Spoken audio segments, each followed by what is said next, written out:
Recently, I discovered a couple of disturbing elements in the famous Graduale Triplex.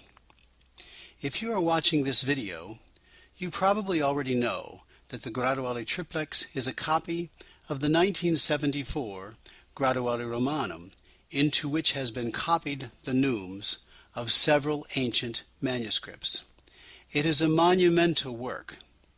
Thus, I have hesitated to bring these matters to light. But we all have an obligation to the truth. So, that there may be light where once there was darkness, I bring these troubling concerns to your attention.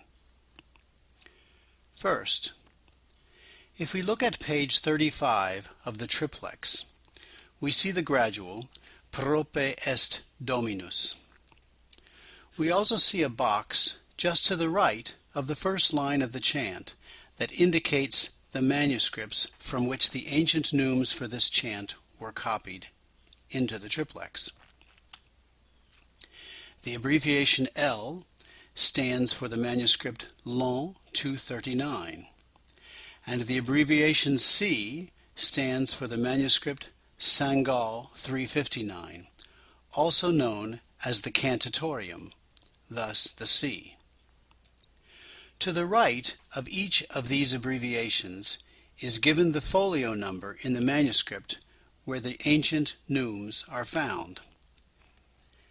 The indication next to the letter L indicates clearly that the ancient Messine neumes, what we call the notation of the L'An manuscript, the ancient Messine neumes for this chant are found on folio 12. However, when we go to folio 12 of L'An 239, we do not find the chant Prope est Dominus. Wait, it's okay.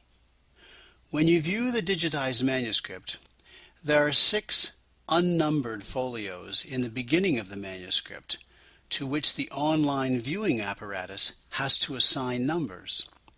So anytime you search for a particular folio, you have to add 6 to the number given in the triplex to compensate for these 6 unnumbered folios. So the chant Prope est Dominus is actually found in L'An 239 beginning on folio 12, even though the search engine number says 18. The chant begins here on the left, or the verso side of the folio, with the respond. And here we see the beginning of the verse, which continues on to the right side, or the recto side of the folio. You just have to realize that every time you search for a folio in the digitized manuscript, you have to add 6 to the folio number assigned in the triplex in order for the search engine to find the correct folio. Whew, that was a narrow escape. Now, let's go back to the chant in the triplex and take a look at the last line. If we focus further on the last word, eius, we see in the triplex that the final neume copied from L'An was a torculus, followed by an A for algete, indicating a lengthening, and an uncinus. Let's magnify this so you can see it more clearly. A torculus, followed by an A, followed by an uncinus. However, when we go to L'An 239, and you better be sitting down for this one, this time it's real, we see no such notation for this last neume. Let me magnify it so you can see clearly. First we'll go to the folio recto, just the right side of the folio. Then we'll go in a little closer to the end of the verse. You can see in the upper left corner of the screen the portion of the folio that we are viewing. Here we see just the top portion of the folio. Then we'll go in a little closer. And finally, we'll zoom in to the final cadence and the particular neume of interest.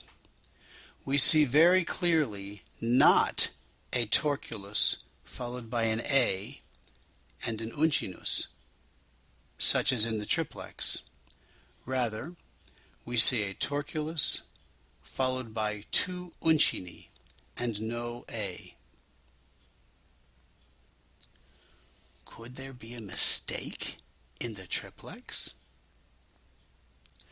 Well, in reality, it's worse.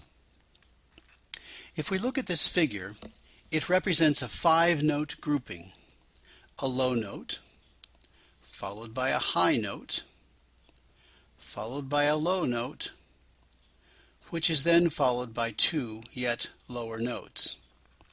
However, the placement of the uncini is quite unusual. The normal manner of displaying a descending series of notes in long is to do so in a vertical line, such as we see here in these two descending figures, and also here in this one.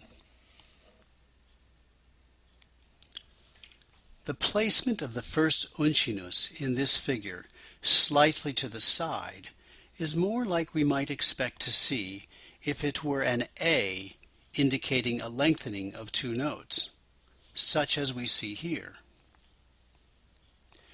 Yes, the A is not always to the side, like here, where it is aligned vertically with the notes.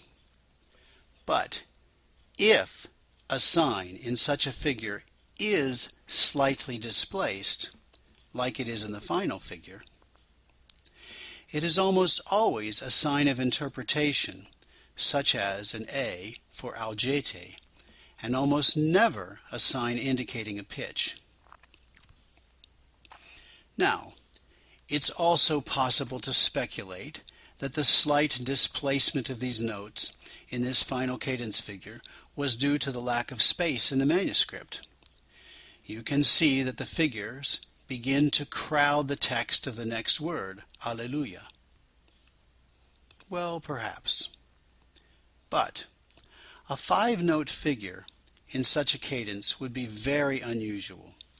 And if we go back and look at the entire chant, this cadence is identical to the cadence in the respond of the chant,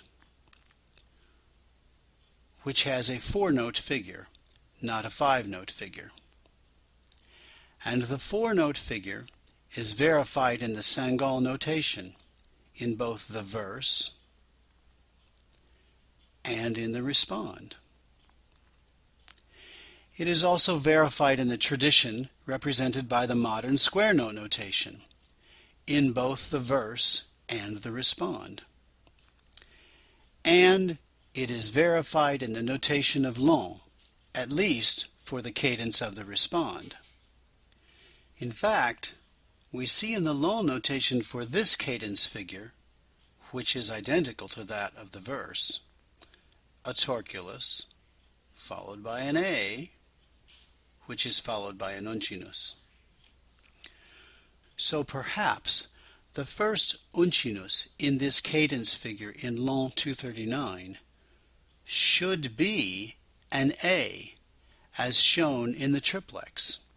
And, I am hesitant to say this out loud, perhaps the mistake is in the long manuscript.